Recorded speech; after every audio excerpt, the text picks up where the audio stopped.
Alors bonjour à tous et bonjour à toutes.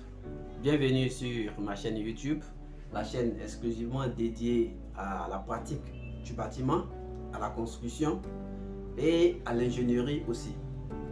Alors aujourd'hui nous allons traiter un sujet assez important, c'est l'organisation d'un chantier de construction et la gestion aussi de ce chantier. Alors vous êtes un entrepreneur, un maître d'ouvrage, juste un investisseur ou un technicien, ou simplement vous êtes un curieux qui voudrait découvrir certains aspects de ce milieu là aussi. Alors cette vidéo est la vôtre, donc sans plus tarder nous allons rentrer dans le vif de ce sujet. Alors comme je l'ai annoncé plus tôt, nous allons parler de la gestion et l'organisation d'un chantier. La gestion, l'organisation d'un chantier est un processus qui est long, mais qui est très important dans la réalisation d'un projet de bâtiment, de construction. Alors, il faut dire que pour gérer un chantier, il ne faut pas se lever un matin et aller sur le chantier, vouloir travailler tout de suite. Il faut suivre un planning. Il faut planifier tes travaux, il faut planifier tes tâches, il faut planifier tout ce qui est lié au chantier. Tout cela doit suivre un planning. Alors moi, j'ai l'habitude de ramener le chantier à la vie courante. Le chantier, c'est comme la vie courante. Une personne, un humain, alors un humain a toujours un objectif et a toujours des principes. Donc le chantier aussi c'est comme ça. Le chantier, on ne gère pas un chantier à la va t'asseoir. On a des objectifs et il y a des principes à suivre. Il y a les règles à suivre. Pouvoir régler, pouvoir gérer un chantier. Alors, je vais déjà parler des 5-0 olympiques. Les 5-0 olympiques, c'est comme des objectifs que nous fixons dans la vie courante.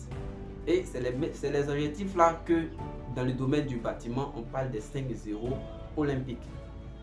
Les 5-0 olympiques, c'est 0 défaut, 0 panne, 0 délai, 0 stock et 0 papier. Voilà les 5. Alors, je m'explique. 0 défaut. Le 0 défaut, c'est lorsque vous réalisez un ouvrage et il y a les défauts. Il y a des éléments que vous avez réalisés ne sont pas justes et il va falloir reprendre ces éléments. Par exemple, les mesures ne sont pas bonnes ou bien l'élément que vous avez réalisé n'est pas en équerre, alors il va falloir reprendre cela. Il va falloir le casser et le reprendre.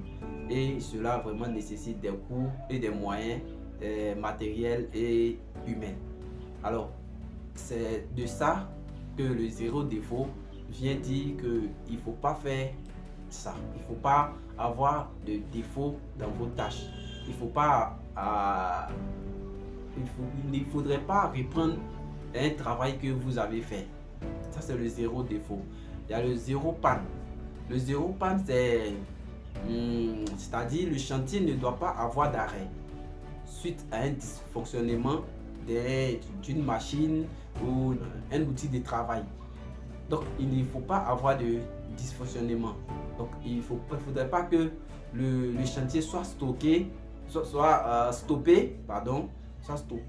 suite à un dysfonctionnement d'un outil de travail ou d'une machine. C'est le 0 panne. Il y a le 0 délai. Alors lorsque un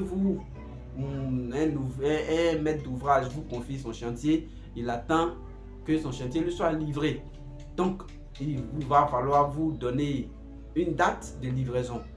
Donc, le 0 délai va venir te dire qu'à telle date, il faut que le chantier soit livré. Voilà. Donc, il faut respecter cela. Ensuite, il y a le 0 stock. Le 0 stock, vous ne devez pas manquer de stock. Le ciment est manqué, il n'y a pas de briques, il n'y a pas d'agglo, il n'y a pas de tel ou tel truc. Vous ne devez pas avoir de soucis de stock. Vous devez toujours avoir le stock nécessaire. Vous devez prévoir cela d'avance. C'est-à-dire cette semaine, on va utiliser 1 tonne, 10 tonnes de ciment. Donc on commande d'avance. Donc il ne faudrait pas qu'il y ait manque de stock. Donc ça c'est le zéro stock. Ensuite il y a le zéro papier. Bon, aujourd'hui le zéro papier n'est plus trop nécessaire, n'est plus trop utilisé, puisque on ne donne plus les trucs des papiers de façon physique, les plans et autres de façon physique, on ne donne plus trop. On utilise maintenant les smartphones et d'autres les logiciels.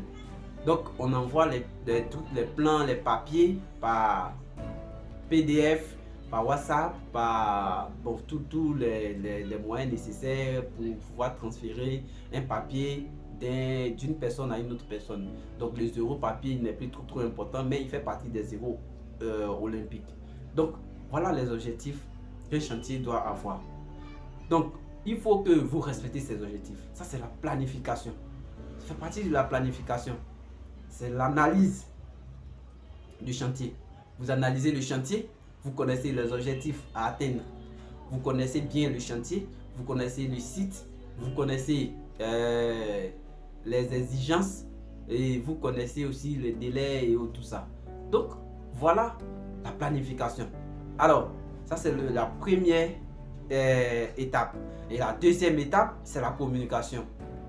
Alors pour gérer un chantier, on doit communiquer de façon efficace. On peut communiquer sans être efficace. Donc ici c'est la communication efficace. Il faut communiquer efficacement. On peut communiquer, je peux te dire bonjour, bonsoir, mais ça c'est pas une communication, c'est juste on a communiqué, mais cette communication n'est pas efficace. On ne sait pas donner des principes, on ne sait pas donner des règles, on ne sait pas donner des idées. Donc pour être efficace dans la communication sur un chantier, il faut tenir des réunions. Il faut tenir des réunions de façon régulière.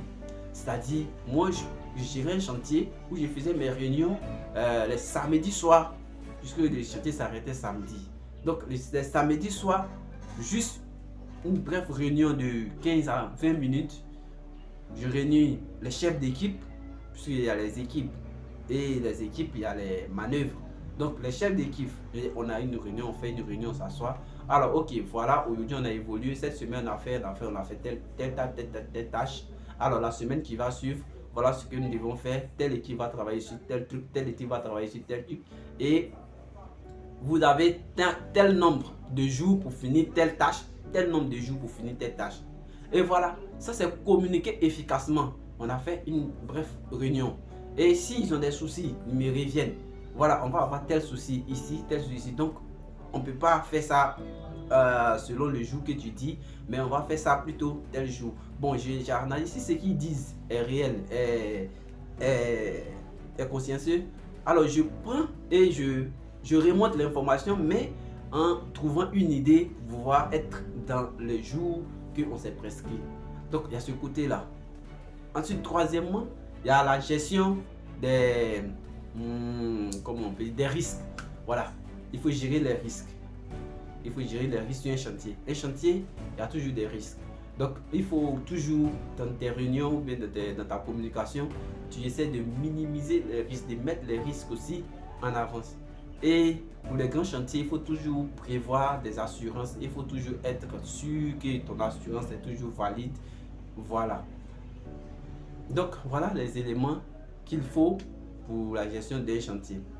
J'espère vraiment que cette vidéo vous a été utile, vous a permis de comprendre quelque chose. Alors, on va se dire très bientôt pour de nouvelles vidéos. Bien sûr que j'aimerais avoir votre avis sur ce que je viens de dire. J'aimerais avoir des questions, j'aimerais avoir aussi des idées. Alors, on se dit vraiment à bientôt et merci de me laisser ces gens d'idées, ces questions dans la réplique du commentaire. Et vraiment prenez bien soin de vous, on se dit à bientôt, bye bye.